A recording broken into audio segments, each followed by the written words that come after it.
Oke, baik.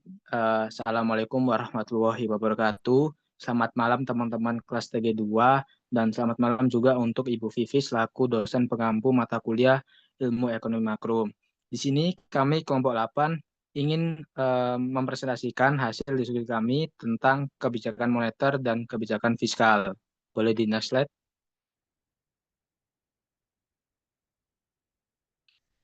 Nah, di sini eh, aku Laude Muhammad Rafi Atalansa selaku Ketua Kelompok 8 dengan NIM 00751080. Boleh di next slide.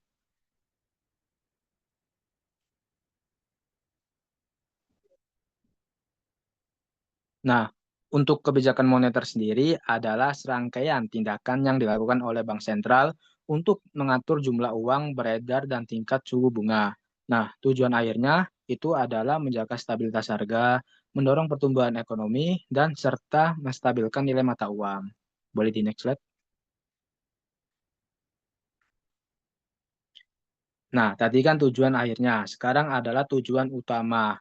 Tujuan utama kebijakan moneter yang dilaksanakan oleh Bank Indonesia sendiri yaitu adalah untuk mencapai stabilitas nilai rupiah, memelihara stabilitas sistem pembayaran, serta turut menjaga stabilitas sistem keuangan guna mendukung pertumbuhan ekonomi yang berkelanjutan. Sebagaimana tercantum pada Pasal 7 Undang-Undang Nomor 23 Tahun 1999 tentang Bank Indonesia, sebagaimana telah dirubah terakhir dengan Undang-Undang Nomor 4 Tahun 2023 tentang pengembangan dan penguatan sektor keuangan, di mana yang dimaksud dengan stabilitas nilai rupiah ini yaitu adalah kestabilan harga barang dan jasa serta nilai tukar rupiah. Untuk slide selanjutnya akan dijelaskan oleh teman kelompok kami.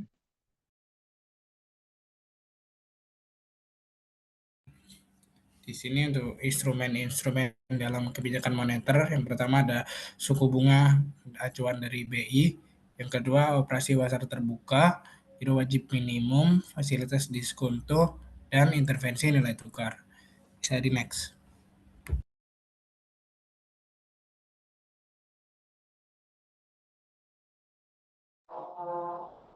Oke, selanjutnya kita akan membahas tentang kebijakan fiskal. Jadi apa itu kebijakan fiskal? Jadi kebijakan fiskal adalah kebijakan yang diambil pemerintah untuk mempengaruhi kondisi perekonomian melalui pengelolaan APBN, anggaran pendapatan dan belanja negara. Sederhananya, lewat kebijakan ini pemerintah mengatur dari mana uang negara masuk, baik dari pajak maupun non-pajak, dan kemana uang itu akan dikeluarkan, mulai dari pembangunan infrastruktur hingga pelayanan publik. Tujuannya tidak lain adalah untuk menjaga stabilitas perekonomian nasional.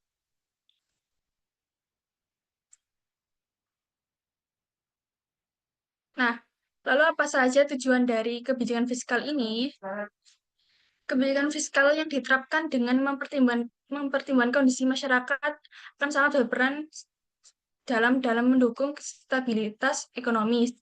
Secara lebih rinci, ada 5 tujuan utamanya. Yang pertama adalah menjaga stabilitas ekonomi.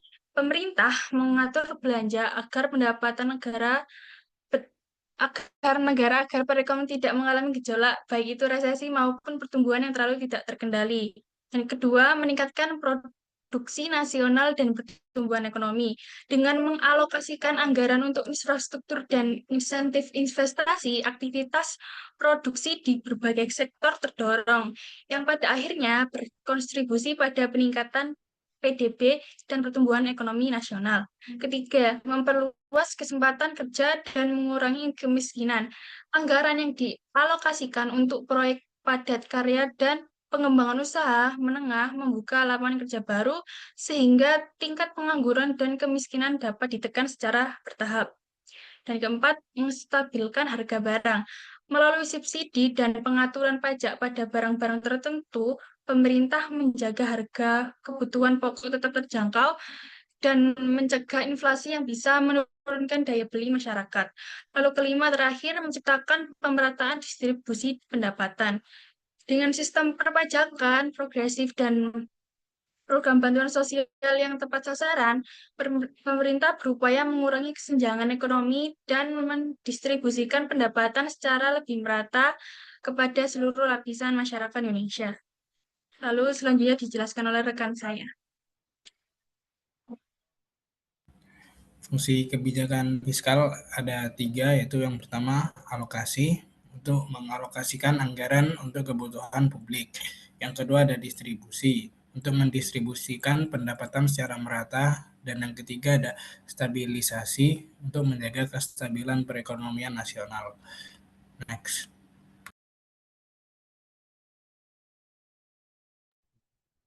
Baik, untuk kebijakan fiskal sendiri, sebelum masuk pada jenisnya, itu kenapa ada anggaran? Karena kebijakan fiskal sendiri adalah rencananya, dan anggaran atau APBN adalah alat eksekusinya atau catatan uang masuk dan keluar untuk menjalankan rencana tersebut. Jadi, sesuai jenis kebijakan fiskal, itu yang pertama ada kebijakan ekspansif.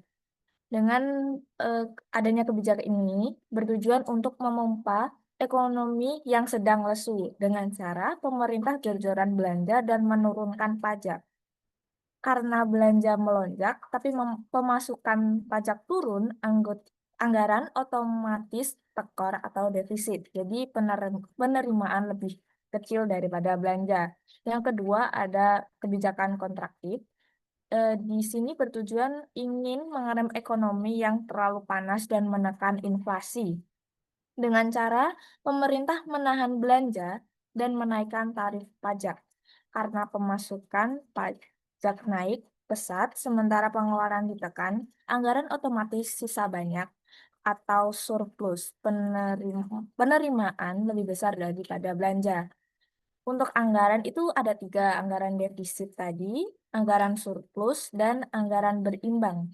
Anggaran berimbang sendiri itu adalah kondisi ekonomi sedang stabil dan aman, sehingga mereka tidak perlu mengambil langkah-langkah ekstrim yang agresif. Namun, secara dampak real, kebijakan fiskal hampir selalu condong ke salah satu arah, sedikit ekspansif atau sedikit kontraktif. Next. Lalu ada instrumen kebijakan fiskal. Yang pertama itu ada pajak PPh, yaitu pajak penghasilan, mengatur uang yang siap dibelanjakan atau disposal income individu atau keuntungan bersih perusahaan. Yang kedua ada PPN atau pajak pertambahan nilai, jadi langsung memengaruhi harga barang atau jasa di pasar. Yang ketiga ada PPNBM atau pajak penjualan atas barang mewah yang mengendalikan konsumsi barang mewah dan melindungi industri lokal. Yang kedua ada belanja negara. Untuk belanja negara ada 2, yaitu yang pertama infrastruktur yang memberikan dampak jangka panjang atau efisiensi logistik sekaligus menyerap banyak tenaga kerja secara langsung dalam jangka pendek. Yang kedua ada subsidi dan bansos. Ini langsung menjaga daya beli masyarakat kelas menengah ke bawah agar roda ekonomi tetap berputar. Yang ketiga ada penerbitan obligasi atau surat utang negara pada sektor pembiayaan. Fungsi utama dari penerbitan obligasi ini itu menutup celah ketika pemerintah memiliki kebijakan ekspansif atau anggaran defisit karena pengeluaran untuk infrastruktur atau bansos lebih besar daripada setoran pajak. Pemerintah menerbitkan obligasi seperti ORI, SBR, atau Sukuk untuk meminjam dana dari masyarakat atau investor. Dan fungsi lainnya bisa juga digunakan untuk menyerap uang beredar di masyarakat jika likuiditas di pasar terlalu tinggi atau mendukung kebijakan kontraktif. Selanjutnya akan dibahas oleh teman saya. Nah, selanjutnya kita akan membahas perbedaan fiskal dan perbedaan moneter.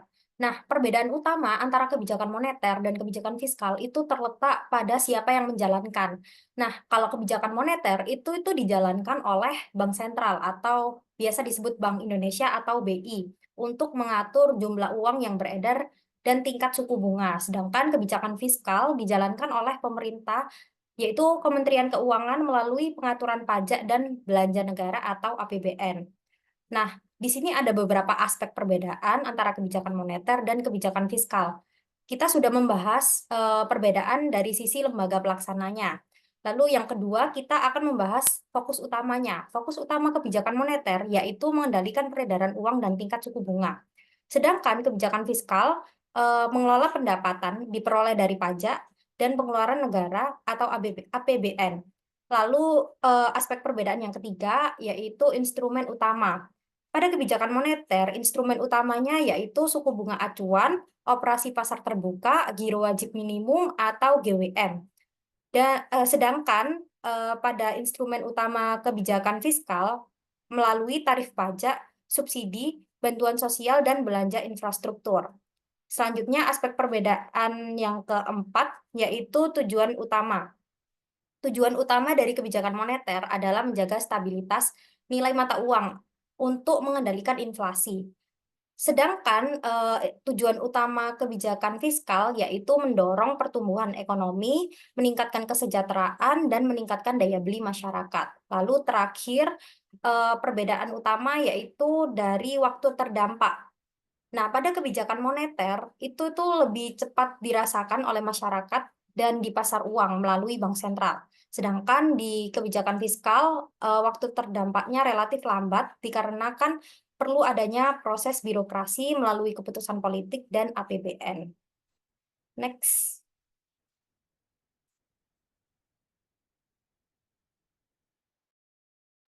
Nah, untuk penyelesaian kasus kebijakan moneter dan kebijakan fiskal, di sini kami memakai kasus yaitu inflasi mencapai 8% per tahun sehingga daya beli masyarakat menurun. Jadi untuk penyelesaian kasusnya melalui kebijakan moneter, yang pertama ada bank sentral itu harus menaikkan suku bunga. Yang kedua, kredit menjadi lebih mahal sehingga masyarakat dan perusahaan mengurangi pinjaman. Yang ketiga, jumlah uang yang beredar berkurang. Terus yang keempat, ada permintaan menurun dan inflasi dapat ditekan. Dan untuk penyelesaian kasus melalui kebijakan fiskal, yang pertama ada pemerintah mengurangi pengeluaran yang tidak mendesak.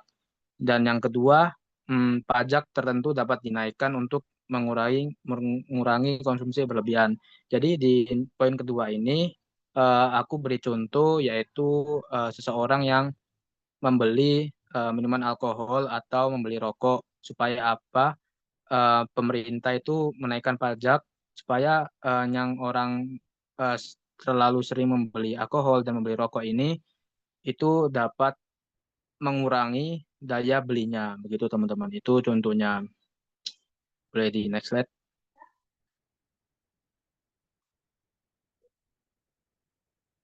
Nah, untuk Baik, berikut adalah kesimpulan sekaligus penutup pada sesi presentasi kali ini. Kesimpulannya yaitu kebijakan moneter dan kebijakan fiskal merupakan dua pilar utama dalam ekonomi makro. Keduanya saling berkaitan dan tidak dapat terpisahkan meskipun dijalankan oleh otoritas yang berbeda. Keduanya memiliki dampak yang langsung dapat dirasakan oleh masyarakat.